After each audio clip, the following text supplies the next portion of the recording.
నమస్తే AP 13 news కు స్వాగతం. నేను సుధా. వార్తల్లో ముందుగా ముఖ్యాంశాలు. నాలుగోసారి సీఎంగా ప్రమాణ స్వీకారం చేసిన నారా చంద్రబాబు నాయుడు. కొణిదెల పవన్ కళ్యాణ్ అనే నేను మంత్రిగా పవన్ కళ్యాణ్ ప్రమాణం.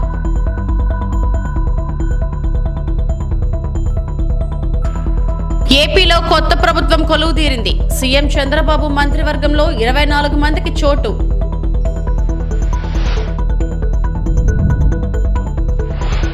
జనసేన అధ్యక్షులు పిఠాపురం ఎమ్మెల్యేగా ఆంధ్రప్రదేశ్ రాష్ట్ర మంత్రిగా ప్రమాణ స్వీకారం చేశారు. అమరావతిలోని కేసరపల్లి వేదికపై గవర్నర్ అబ్దుల్ నజీర్ సమక్షంలో తొలిసారి మంత్రిగా ప్రమాణ స్వీకారం చేశారు. సినిమా నటుడిగా గుర్తింపు పొందిన పవన్ తొలిసారి చట్టసభలకు వెళ్తున్నారు. అందులోనూ తొలి ప్రాధాన్యంలోనే మంత్రిగా బాధ్యతలు స్వీకరించడంతో తమ అభిమానుల్లో ఆనందం ఉప్పొంగుతోంది. వేదికపై పవన్ కళ్యాణ్ అనే నేను అని ప్రమాణం స్వీకారం చేసే సమయంలో అభిమానుల ఆనందానికి హద్దులు లేకుండా పోయింది.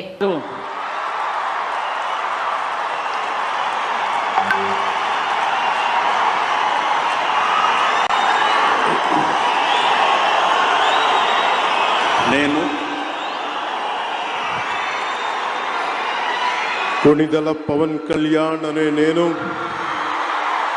శాసనం ద్వారా నిర్మితమైన భారత రాజ్యాంగం పట్ల నిజమైన విశ్వాసం, విధేయత చూపుతానని, భారతదేశ సార్వభౌమాధికారాన్ని, సమగ్రతని కాపాడుతానని, ఆంధ్రప్రదేశ్ రాష్ట్ర మంత్రిగా నా కర్తవ్యాలను శ్రద్ధతో, అంతఃకరణ శుద్ధితో నిర్వహిస్తానని, భయం గాని, పక్షపాతం గాని, రాగద్వేషాలు గాని లేకుండా రాజ్యాంగాన్ని, శాసనాలని అనుసరించి ప్రజలందరికీ న్యాయం చేకూరుస్తానని దైవ సాక్షిగా ప్రమాణం చేస్తున్నాను.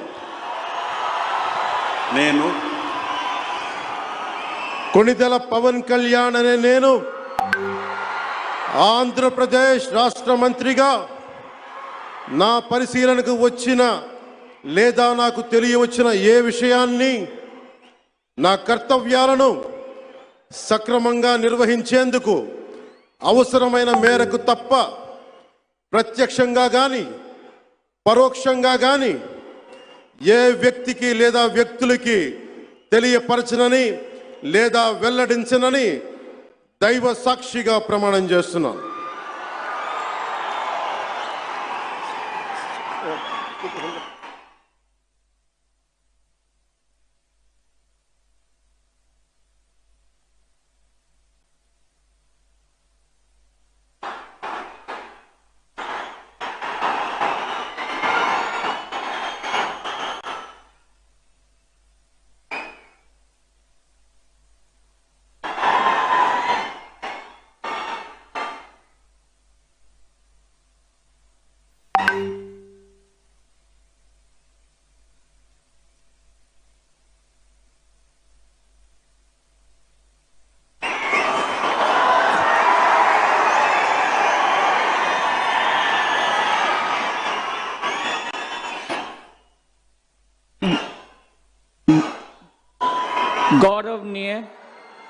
ఆంధ్రప్రదేశ్ ముఖ్యమంత్రిగా నారా చంద్రబాబు నాయుడు ప్రమాణ స్వీకారం చేశారు. ఉమ్మడి రాష్ట్రంలో 2 సార్లు, రాష్ట్ర విభజన తర్వాత 2 సార్లు ముఖ్యమంత్రిగా ప్రమాణ స్వీకారం చేసిన అరుదైన ఘనతను సాధించారు.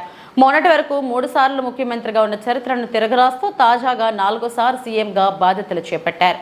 ఏపీ ముఖ్యమంత్రిగా జూన్ 12 ఉదయం 11:27 సింహలగ్నంలో బాధ్యతలు చేపట్టారు. ఈ ప్రమాణ స్వీకార మహోత్సవానికి దేశ ప్రధాని మోదీతో పాటు ముఖ్య శాఖల కేంద్ర మంత్రులు హాజరయ్యారు.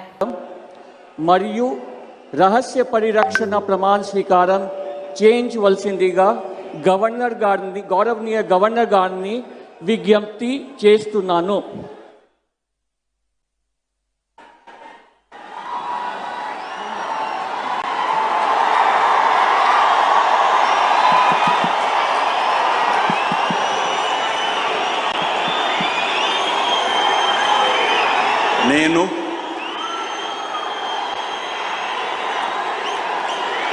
నారా చంద్రబాబు నాయుడు అనే నేను శాసనం ద్వారా నిర్మితమైన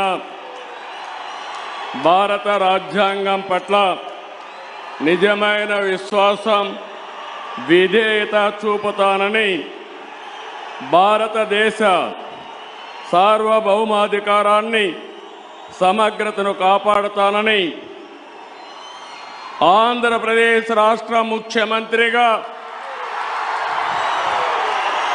నా కర్తవ్యాలను శ్రద్ధతో, అంతఃకరణ శుద్ధితో నిర్వహిస్తానని, భయం కానీ, పక్షపాతం కానీ, రాగద్వేషాలు కానీ లేకుండా రాజ్యాంగాన్ని, శాసనాలను అనుసరించి ప్రజలందరికీ న్యాయం చేకూరుస్తానని దైవ సాక్షిగా ప్రమాణం చేస్తున్నాను. నేను నారా చంద్రబాబు నాయుడు అనే నేను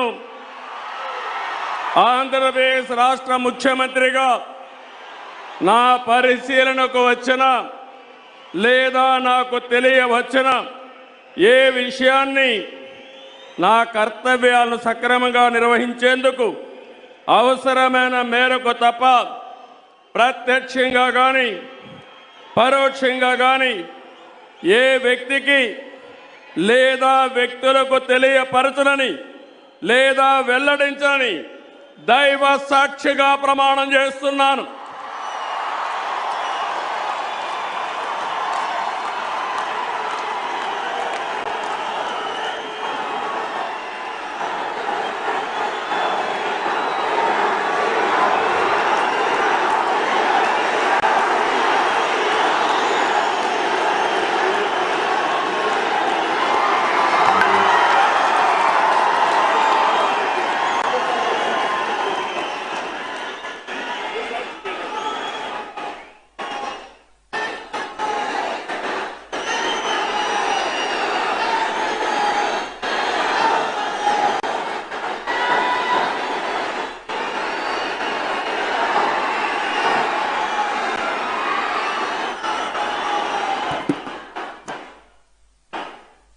చంద్రబాబుకు వినూత్న శుభాకాంక్షలు. 4వ సీఎంగా ప్రమాణ స్వీకారం చేసిన చంద్రబాబుకు ఓ అభిమాని వినూత్నంగా శుభాకాంక్షలు తెలిపారు.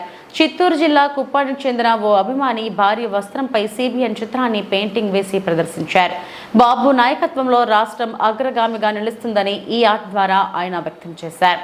ఇందుకు సంబంధించిన ఫోటోలు, వీడియోలు సోషల్ మీడియాలో వైరల్గా మారాయి.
రాష్ట్రంలో టీడీపీ కూటమి ఘన విజయం సాధించడంతో నారా చంద్రబాబు నాయుడు 4వసారి ఆంధ్రప్రదేశ్ ముఖ్యమంత్రిగా ప్రమాణ స్వీకార సంబరాలు టీడీపీ నాయకులు ఆదోనిలో ఘనంగా నిర్వహించారు. దివంగత నేత మాజీ ముఖ్యమంత్రి ఎన్టీ రామారావు విగ్రహానికి పార్టీ నాయకులు, కార్యకర్తలు పాలాభిషేకం చేసి బాణసంచా పేల్చి పూలమాలలు వేసి నివాళులు అర్పించి సంబరాలు చేసుకున్నారు. ఈ కార్యక్రమంలో కూటమి నాయకులు, కార్యకర్తలు పెద్ద ఎత్తున పాల్గొన్నారు.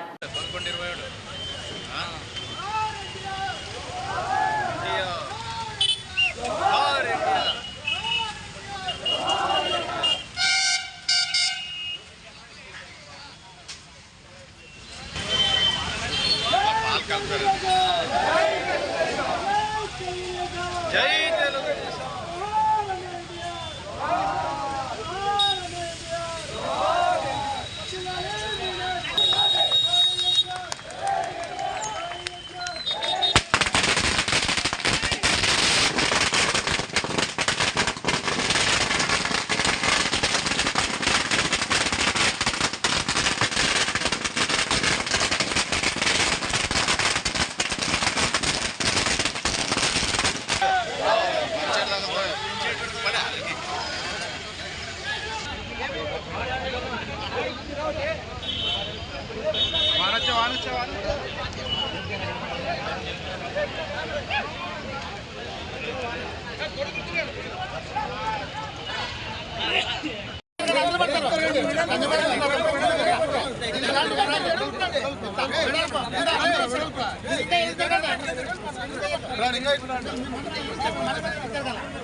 అందరికీ నమస్కారం. ఇవాళ నాలుగోసారి ప్రమాణ స్వీకారం చేయబోతున్నారు. నరేంద్ర మోడీ గారి సారథ్యంలో ఇండియా తరఫున ఆంధ్రప్రదేశ్లో పవన్ కళ్యాణ్, జనసేన, నరేంద్ర మోడీ గారు ముగ్గురు కలిసి ప్రపంచం సృష్టించారు. 164 మంది ఎమ్మెల్యేలు ఆంధ్రప్రదేశ్కు 4సారి ముఖ్యమంత్రిగా చంద్రబాబు నాయుడు 4సారి ప్రమాణం చేశారు. పవన్ కళ్యాణ్తో పాటు మంత్రులు కూడా ప్రమాణం చేశారు. ఈ ప్రమాణ స్వీకార కార్యక్రమానికి megastar Chiranjeevi, super star Rajinikanth దంపతులు, కేంద్ర మంత్రులు హాజరయ్యారు. మెగాస్టార్ చిరంజీవి, సూపర్ స్టార్ రజనీకాంత్కు నందమూరి బాలకృష్ణ స్వాగతం పలికారు. వేదికపైకి వచ్చిన ఇద్దరిని బాలకృష్ణ ఆప్యాయంగా పలకరించారు. మాత్రమే కాదు, ఒక యాక్టింగ్ అనేదే కాదు, ప్రజా సేవని కూడా పుణికి పుచ్చుకొని హిందూపూర్ నియోజకవర్గం నుంచి ముచ్చటగా 3వసారి ఎంపికైనటువంటి మన ధీరుడు, మన యోధుడు ఎన్ని హ్యాట్రిక్ విజయాలు అందించారు, ఎన్ని చిత్రాల్లో మనకి తన యొక్క సామర్థ్యాన్ని చూపారో మనకు తెలియందే కాదు. అదొక్కటే కాదు పెద్దలారా, బాలయ్య బాబు గారి గురించి చెప్పుకుంటే బసవరామ తారకం ట్రస్ట్ పేరిట ఆయన అందించేటువంటి సేవలు అనుపమానం, అద్భుతం. క్యాన్సర్ వ్యాధితో బాధపడుతున్నటువంటి అనేక మంది ఆర్తుల్ని రక్షించడం కోసం బసవ తారకం ట్రస్ట్ పక్షాన విశేషమైనటువంటి రీతిలో సేవలు అందిస్తున్న బాలయ్య బాబుకి జై. అలాగే మన తమిళనాడు నుంచి ప్రత్యేకంగా విచ్చేసినటువంటి గౌరవనీయుల శ్రీ రజనీకాంత్ గారు విచ్చేశారు, నిరాడంబర యోధుడు. అలాగే మన పెద్దలు మెగాస్టార్ శ్రీ చిరంజీవి గారు విచ్చేశారు. స్వాగతం పలుకుతాం గట్టిగా మన మెగాస్టార్ చిరంజీవి గారికి. అద్భుతం. ఆత్మీయ ఆలింగనాల నడుమ సహేతుకమైన సప్రమాణికమైనటువంటి రీతిలో ఆ విరయం చూడండి మన రజనీకాంత్ గారిది.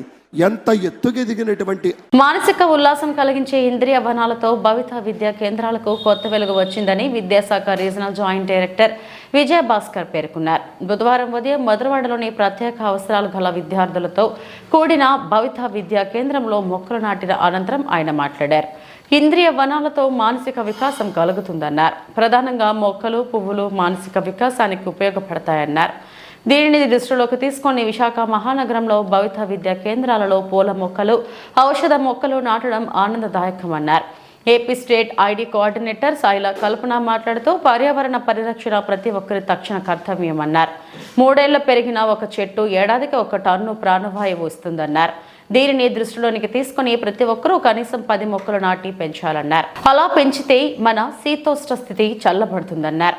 అధిక సంఖ్యలో మొక్కలు నాటడానికి, పెంచడానికి ప్రతి ఒక్కరూ కృషి చేయాలని కోరారు.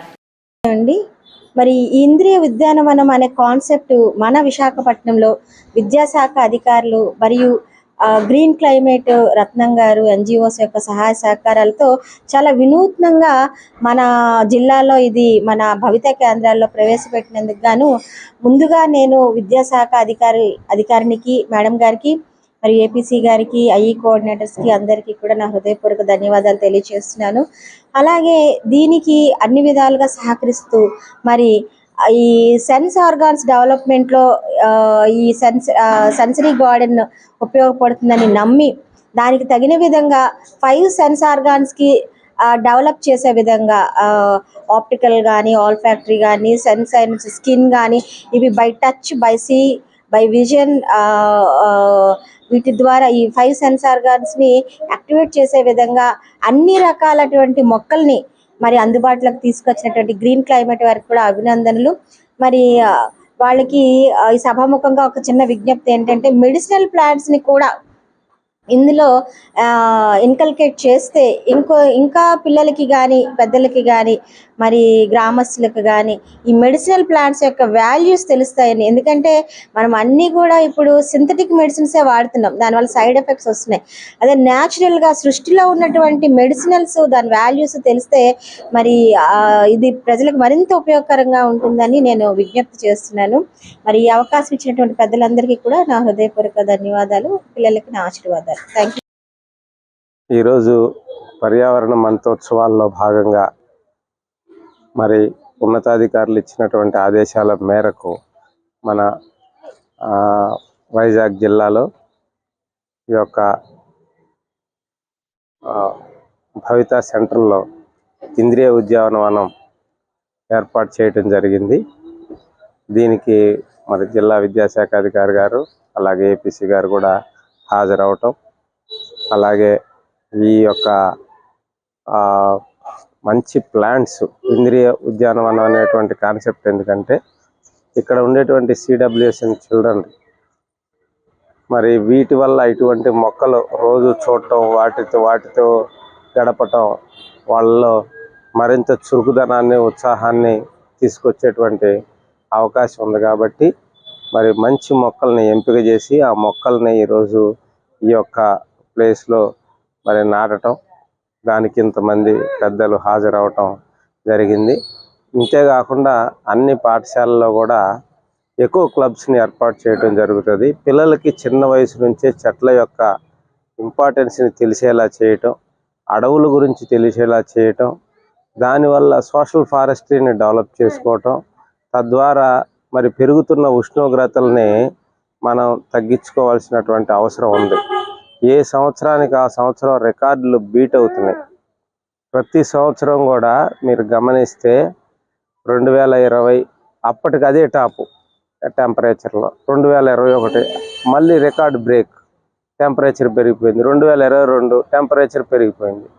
2023 ఇంకా టెంపరేచర్ పెరిగిపోయింది. ఇప్పుడు 2024కి వచ్చేసరికి టెంపరేచర్ 50 డిగ్రీల సెంటీగ్రేడ్ దాటిపోయిందంటే ఈ యొక్క సముద్రాల్లో ఉన్నటువంటి మంచు కొండలన్నీ కరిగిపోయినాయి. అంటే సముద్రపు మట్టాలు బాగా పెరిగిపోయి సముద్రానికి దగ్గరగా ఉండేటువంటి సరిహద్దు ప్రాంతాలు, పట్టణాలు అన్నీ కూడా మునిగిపోయేటువంటి పరిస్థితి ఉంది. అంతేకాకుండా విపరీతమైన టెంపరేచర్లో మానవ ఆరోగ్యం మీద తీవ్రమైన ప్రభావం చూపించేలా ఉంది. మనందరం తెలుసుకోవాల్సిన విషయం ఏంటంటే మనకుంది ఒక్క భూమి మాత్రమే, ఒక్క భూమే ఉంది. దీన్ని పాడు చేసుకుంటే, ఇక్కడ వాతావరణాన్ని పాడు చేసుకుంటే, ఇక్కడ పర్యావరణాన్ని పాడు చేసుకుంటే ఇంకో భూమి లేదు మనం వెళ్ళటానికి. అది మనందరం తెలుసుకోవాల్సినటువంటి విషయం. ఇప్పుడు ఒక ఇల్లు పాడైతే ఇంకొక ఇల్లు కట్టుకోవచ్చు అనుకోవచ్చు, ఒక రోడ్డు బాగోకపోతే ఇంకో రోడ్లో నివసించవచ్చు అనుకోవచ్చు, కానీ మనకుంది ఒక భూమే. అటువంటి చోట మరి మనందరం కూడా ప్రతి ఇంటిలో మొక్కలు బాగా పెంచాలి, రోడ్డు మీద బాగా పెంచాలి, ఖాళీ స్థలాల్లో బాగా పెంచాలి.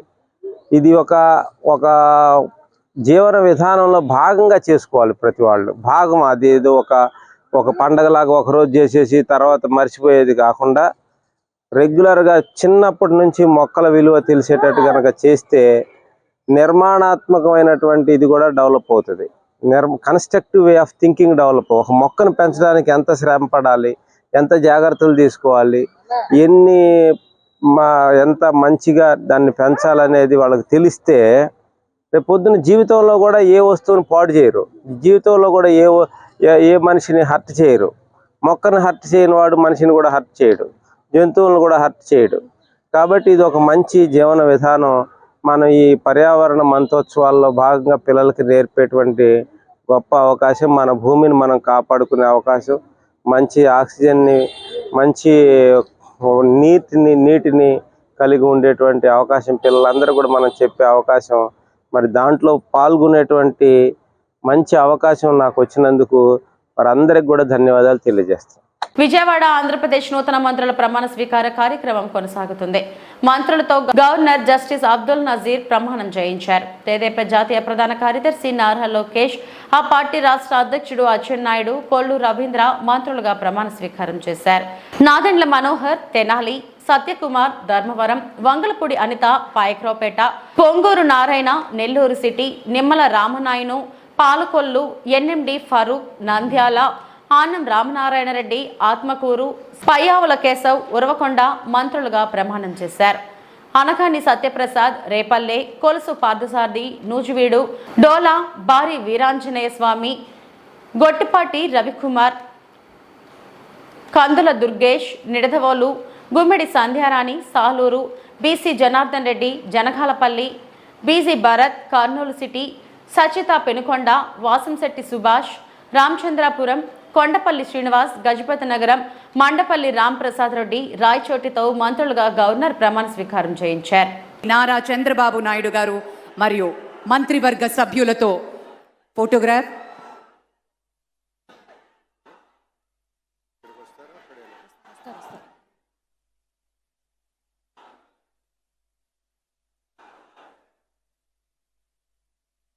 పెద్దలందరూ కలిసి ఒక group photo.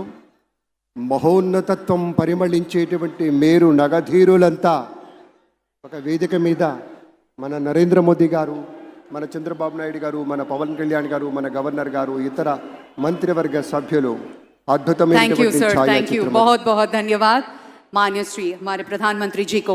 YSR Congress party అధ్యక్షులు వైఎస్ జగన్మోహన్ రెడ్డితో పార్టీ నేతలు సమావేశమయ్యారు.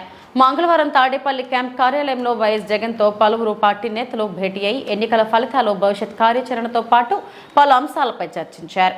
వైఎస్ జగన్ కలిసిన వారిలో మాజీ మంత్రులు ధర్మాన ప్రసాదరావు, ధర్మాన కృష్ణదాస్, కొట్టు సత్యనారాయణ, ఎంపీ మోపిదేవి, వెంకటరమణ, ఎమ్మెల్సీ వరదు కళ్యాణి, మాజీ ఎమ్మెల్యేలు అనంత వెంకటరామరెడ్డి, గంగుల నాని, జకంపూడి రాజా, రాపాక వరప్రసాద్, ముస్తఫా, బాలరాజు తదితరులు ఉన్నారు.